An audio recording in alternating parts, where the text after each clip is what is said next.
John Anik did a great piece, and he was paying respects to Jon Jones.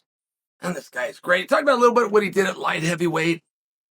And Anik went back, time frame wise, went back to, John left and talked about the guys that came in and picked up where he left off, right? From the current champion to Blachowicz, Glover Teixeira having his time. And John was talking, this was really interesting how he worded this. He said that seemingly Jon Jones is your perfect champion. And that has to do with the skills and the name recognition and the heavyweight. And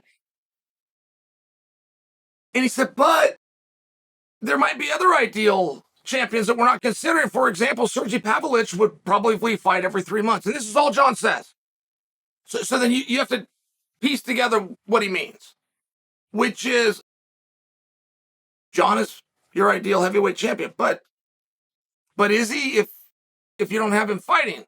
Would a guy less skilled and less accomplished like Sergei Pavlovich, by example, at this point in his career, less skilled, less camp, right? John's two-divisional world champion. Sergei hadn't been champion yet. Big, beautiful record Sergei's got. He hasn't been champion yet.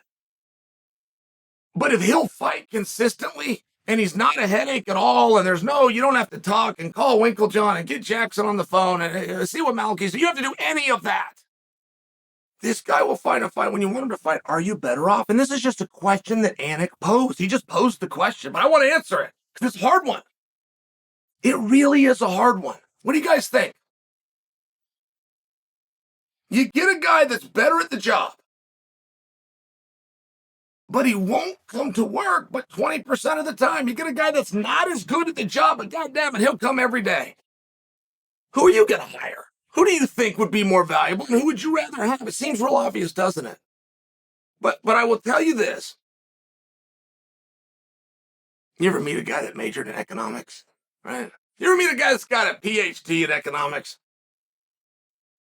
If you have studied economics 15 minutes, you have wasted 14. Supply and demand. That's it. Get up and walk out of the room. That is truly it. But I'll tell you what, we've seen it in the world of star power as well. We have never had a guy that could get over keeping as active of a schedule as the other guys. One of the things that we've had to do to build him is remove him. Hulk Hogan did not, he was willing to, and he was under contract to keep the same schedule as the rest of the boys, which is 250 days a year on the road. He was willing to do that, but when we have a TV taping every Saturday, when we kept running the Hulkster out there, he was still bigger and he was still the main event, and that leg drop still sold. But when we pulled him and we only brought him in for pay-per-views once a month, we sold way more tickets and we sold way more merchandising and he got a way louder pop. It was simple supply and demand. Brock Lesnar is one of the biggest stars in wrestling. People think that Brock won't keep the schedule of the guys because he's demanded he won't. Brock can't be around people. Brock lives out in the sticks and he doesn't even have a cell phone. These things are all lies because Brock doesn't want to speak to you. Just so you know, by the way, like if Brock's ever given you I don't have a cell phone, it means he doesn't want to talk to you. Fair enough. But it isn't actually what happened. There's some truth to what you just heard, but it's not completely what happened. When those decisions were made to give Brock all of the money and the jet and the private stuff and lighten his schedule, those were business decisions. They saw that they could draw more and they could have a bigger event the times that they brought Lesnar. And I'm giving you that because I give you an example from the 80s with Hulk Hogan. I'll give you one right now. Like this hasn't changed with the times. It's a really, really big deal how often you have an opportunity to see somebody. You flood a market. It's not any different. In a star-driven enterprise like this, it's not. So who would you be better with? Jon Jones or Sergei Pavlovich? It's a really good question. And you want to get some guys out. You want to get some accountants out. You want to get a calculator and a piece of paper. I mean, there would be an equation, but you would have to figure it out. I'm just sharing for you. It's not exactly what you think. It's not. As much of a pain in the ass as something can be. I mean, I got to tell you, you guys think I'm hard on Francis. I don't think I'm hard on Francis. That's an interesting case, and I'm just trying to study it. I'm just trying to observe it. Francis was never a draw in the UFC. That was the problem. Francis didn't draw flies. Francis, the heavyweight champion, this beautiful body, this incredible story. My God, bring a tear to your eye to hear the Francis Ngannou story. He has no records, and I do mean none. We only keep them in certain things, right? We got box office, we got live gate, we got pay-per-view. You have attendance. Francis Ngannou has none. I do mean none. Live gate. So live gate used to be held by me. That's why I know this. That's why you won't go to any commentator that tells you what these things. They wouldn't even know where to get them. Let alone would they remember, would they matter? I had it. It mattered to me.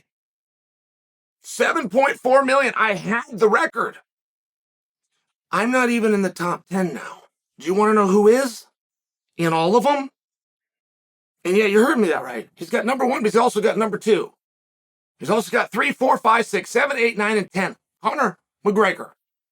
And the next time Conor fights, he's going to beat one of his own records. He's going to knock one of his other, I don't know where it'll land. From 1 to 10, I don't, but he will knock one of them off the board and retake it with his next fight.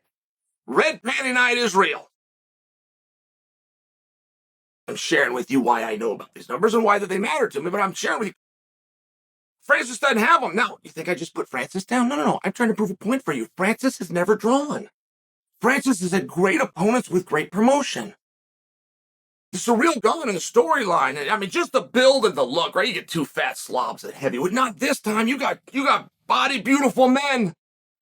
They look like actual athletes, which does not happen a lot in combat in the heavyweight division. Tyson Fury is good as he is, but he don't look like an athlete, right? Okay. Whatever Francis does next will not be as big as Surreal Gone. It will not be as body beautiful. It will not be a guy that's 15-1. It will not be a guy that brings a world championship to the ring. It will not be a former training partner. It will not be a fellow main eventer who sold out arenas. And Surreal Gone had done all of those things. It will not be somebody that gets invited to do a car wash and the worldwide leader of ESPN. None of those things will be true for Francis Ngannou's next opponent. None of them. And we can all agree his next fight is the one we care the most about of any fight in his career. He fought for world championships against Stipe Miocic, who's wildly popular. He fought Cain Velasquez, which I feel like if that went down today, oh my goodness, what a fight. I mean, this was under the radar. It was free television, just for example. People didn't even know that it happened. He did some massive, massive things. Whatever he does next, it will not be any of that. And it's the one we want to see the most. Because we've taken Francis out. We took that supply away, which upped the demand for one night. And I use that just to prove a point, which is Anik asked a question, and I thought it was a good one. But the answer of would you like an regular and infrequent Jon Jones or a very active Sergei Pavlovich?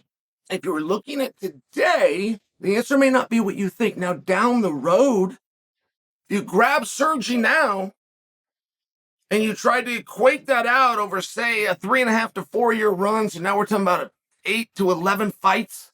Say they all went his way.